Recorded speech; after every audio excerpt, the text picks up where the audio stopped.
Hey everybody, so my name is LaPretty and welcome to my channel known as the Dominican Voodoo Spiritualist. And today I'm going to be talking about monitoring spirits. So, a lot of people have done a lot of videos about monitoring spirits. A lot of people have talked about monitoring spirits, and a lot of people are kind of clueless, and a lot of people are kind of knowledgeable about what monitoring spirits are or what a monitoring spirit is.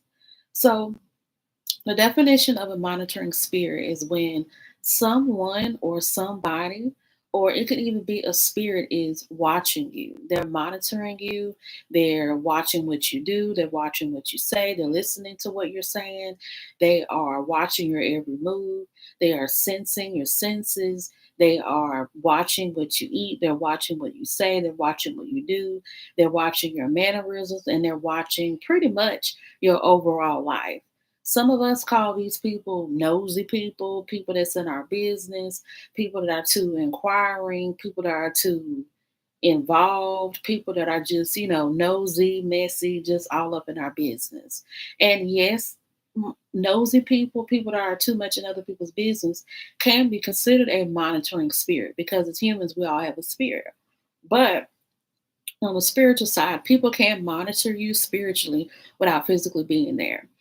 So, if you are intuitive, or if you have the gift of discernment, or if you have the gift of being intuitive or being psychic, you can monitor other people's spirits. You can monitor people if you are able to astral project, which means that you have an out of body experience where your spirit is able to travel in the spiritual realm to multiple places where you are there physically, but you're not. Where you are there spiritually, but you're not there physically. Um, Another way that you can be a monitoring spirit is by using your senses or using your intuitiveness or using the spirits that live within your head to monitor the people that you are either angry with, upset with, or curious about, or people that you're interested in, or just anybody you choose to be nosy about. Now, I already touched on intuitiveness and I already touched on senses, but I do want to tap onto the spirits that live within your head. So, what I mean by that is that if you practice a African traditional religion specifically and you are crowned, then you know exactly what I mean by spirits that live in your head. When you are fully initiated into the 21 divisions, Haitian Voodoo, and even in Santeria, whoever your crown spirit or Loa or Mysterio or Orisha is, that spirit lives within you. And when they live within you or live within your head, since they've been seeded or implanted in your head, they can tell you any and everything about a person before they even walk into your room or walk into your house, walk into your building, or before you have an encounter with them. They will let you know what they're saying, what they're thinking, even if a person is praying about you, or if they are planning things against you, these spirits will tell you specifically what they're praying, what they're saying, what they're doing, what they're writing down, and even when they're gossiping and talking about you. So it's like you have a supervisor that lives within your head that's watching over you and guarding you, but they're like a inside surveillance camera, if you get what I'm trying to say. So that's one way that people can monitor you. Now, monitoring spirits, a lot of people always say, well, a monitoring spirit is someone who watches my every move, they watch my every post, and they watch everything that I post or talk about or upload on social media, and they don't post anything in response to what I'm saying or doing. They don't comment, they don't like, they don't share, they don't do anything. Newsflash, that is not a monitoring spirit at all. And I feel like it's very conceited of people to think that if you are a person that is admiring somebody's page, watching somebody's page, or just going through somebody's page and you don't like, you don't share, you don't follow, or anything like that, that does not make you a monitoring spirit. Another news flash. People do not have to like your post. They don't have to follow you. They don't have to comment. They don't have to do anything. As long as you are on social media and you're making posts and you're doing anything on social media, people are going to see it. You can't control who watches, who sees, who hears, or who, just watches you. You can't control that. And you do have people who will try to control what people see, what people see on their pages or on their social media sites or their websites, or even with their pictures that they may post online. You cannot control who sees what and who doesn't see what. Even the people that you follow, or the people that follow you, or even people that you're friends with. It is possible that people can go on their personal pages or their personal sites and be scrolling through the friends, scrolling through the comments, scrolling through the pictures, and they can see you. And then they can click on your name and be on your page and comments and all that type of stuff. It don't matter how private you got your page or how locked you got your page or whatever. You cannot control who sees what. So you can't control who sees what. And then, going along with that, people think that, oh, you're a monitoring spirit if you watch me and you don't comment and you don't repost, or if you don't follow, blah blah blah. That person is not a monitoring spirit. People watch and look at people for different things. They're either admired, they're intrigued, or they could be a creep. They might even be a stalker, which is why, and I'll do another video on this, which is why it's important for you to be spiritually protected. It's important for you to spiritually protect your social media pages and pictures and whatever you post online, because you don't know who's watching, who's planning, who's praying, and who's intending stuff for you, whether that's good or bad. Now, moving along from that, but I just want to say, like, if people are, watching you or scrolling through your pictures or uh, looking through the comments or whatever, that's not a monitoring spirit. That person just may be curious, or they may admire you, or they could even be nosy. I'll give them that. Or they just may be like, what is this person about, or whatever. So it's not always monitoring. Now, what does make it monitoring is when these people are watching you and they're not following, they're not commenting, they're not reposting, or they're not engaging or following you, but then they're copying everything that you do. Now, that is a monitoring spirit. When people watch you just to copy you, or just to block you, or just to somehow break you or throw a monkey wrench in your plans, that's what a monitoring spirit is. So it's not just somebody watching you, but it's somebody watching you and then copying everything that you do. It's almost like when they see you, they have a mental scan of like, okay, her hair is this way, her skin tone is this way, her eye color is this way, her clothes are this way, her accent is this way, the way she moves her hands, the way she mimics and things like that. A lot of people have the gift of imitation, where they can sit in front of somebody, listen to somebody, or be around somebody for 5 minutes, and they have their whole personality.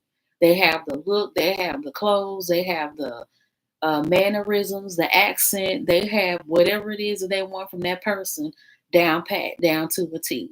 And so that's exactly what a monitoring spirit is. And the only example I could think of right now would be cultural appropriation. Because that's pretty much what it is. That's somebody who is a monitoring spirit that sat and monitored people of a certain culture, color, or race, and then they adopted everything that they saw. They copied everything that they saw. So cultural appropriation is the result of being a monitoring spirit. So that's pretty much like the definition of a monitoring spirit, of what people who are monitoring spirits do and the way that monitoring spirits move. So, one way that you could protect yourself from monitoring spirits, as far as them listening to your conversations, watching your every move, seeing if you get blessed or if you get cursed, or people who may be peeking at you, or people who may be getting readings on you, because you will have people who do monitor people through readings. If they do tarot, oracle, or some type of divination on their own, they can pick up on your spirit and start reading you. They'll see when you get money, they can see when you have a baby, when you have a car, house, or get a promotion, or get a new job, or anything. People can see these things if you're not protected. One way to be protected from monitoring spirits is by having a close relationship with your ancestors. When you honor your ancestors and when you talk to them and when you specifically ask them to cover you, to shield you, protect you, they will. Because mm, I just had a piece of gum going down my throat. So when you pretty much consult with your ancestors, and for example you say, hey, I got people being nosy, people being in my business too much, people watching me too much, I feel like I don't have any peace, I don't have any freedom, people are always peeking in my business, want to know what I'm doing, or every time I get something it just seems to not last long or not work out because someone is always praying on my downfall. If you say this prayer to your ancestors and you ask them to specifically cover you and to protect you, they will. Because your ancestors are there to protect you. They're there to cover you. They're there to provide for you. They're there to defend you. Because in the African traditional religions, our ancestors are our first line of defense. That's who gave us our rights. That's who gave us our role. That's who led us to these religions that we follow. So, since they're the start or the beginning, or since they're the first ones we have to go to before getting to the Orishas or getting to the Mysterios or the Loas, we have to go to them first. And so when you go to your ancestors, you need to specifically say, hey, people are watching me too much. People are in my business too much. People are spiritually praying on me too much, or they're reading on me too much. Because sometimes you can pick up in your spirit when people are getting readings on you. And when people are praying on your downfall or trying to do spells and whatnot on you, and even when people are gossiping about you. And this is why sometimes when you read people, or if you try to get readings from other people about your own life, they can't read you because your spirits or your ancestors have you so covered or protected from certain people's energies. Because some people, when they pick up on your spirit, they automatically become a monitoring spirit and they absorb your energy and they start pulling and taking things from you. That's why when some people get reading, sometimes they feel tired or they feel drained or they feel like somebody done sucked the life out of them. Or when you get readings from people, sometimes you may feel like something is missing or you feel like there's some type of bug stuck on you where no matter what you do, no matter where you go after you didn't have that reading, you feel like it's still something on you, or it's somebody watching you, or you just feel like that reader just never left you, and you feel like they have a stronghold on you. So if you've experienced anything like this, be covered, be protected, or get covered or get protected. And that's by going to your ancestors. So when you go to your ancestors, all you have to do is just have a table, a white candle, and whatever foods that your ancestors loved or liked when they were alive. You can serve them a plate or a piece of that food and drink, and light the candle and just ring your bell or your rattle or whatever you use to wake up your spirits and start praying. Um, Another way of being covered and protected is by going to your spirit guides. Some people in some religions, they have spirit parents, like in Santeria, we have Orisha parents. In the 21 divisions, we have Mysterio parents. And in Haitian Voodoo, we have Loa parents. So if you have spirit guides, which are spirits that follow you, and these spirit guides can be guardian angels, they can be Orishas, Loas, Mysterios, they can be fairies, they can be Hindu spirits, like Hindu gods, goddesses. It can be Buddha. It could be Muhammad. It could be whomever is in your spiritual court. And you can go to them and then you would set up a table the same way. You can get their statues or their pictures, whatever food offerings or drinks that they like, and get a white candle and light it. You could get a rattle, a bell, or whatever you use to wake up your spirits, and you can open up by praying and saying, hey, it's me, such and such, and I need your help. Too many people are bothering me. Too many people are praying on me. Too many people are peeking into my business, and I need to be covered and shielded from that. Because when it comes to the evil eye and when it comes to being taken advantage of spiritually is real and it happens. And when it comes to people harming you and hurting you and putting stuff on you, it's real. Like a lot of people don't believe in, spirituality because a lot of Christian people think that if you don't believe in it, it won't have any power. That is not true. That is not true. You do not have to believe in anything in order for it to have power. You have people that have died from witchcraft, or they have died from voodoo spells or hoodoo spells or Orisha Loa spells or any type of spell or working, and it did not matter if they didn't believe in it. Because the thing is that the main reason why sometimes people die or become unalived from voodoo witchcraft or whatever spiritual practice a person is using to harm a person is because they don't have spiritual coverage or spiritual protection, or they don't know how to consult with a higher power or a higher being to break that off. That is why people die sometimes from voodoo, witchcraft, Santeria, Ifa, whatever the case may be.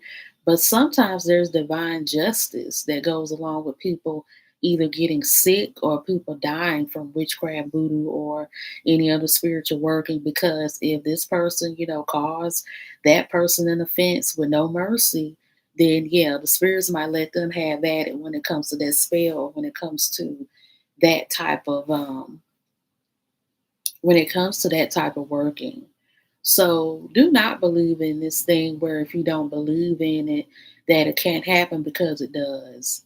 There have been a lot of people that have become sick, that have lost jobs, that have lost money, that have lost family members whose houses have burned down, where they have either, passed away because some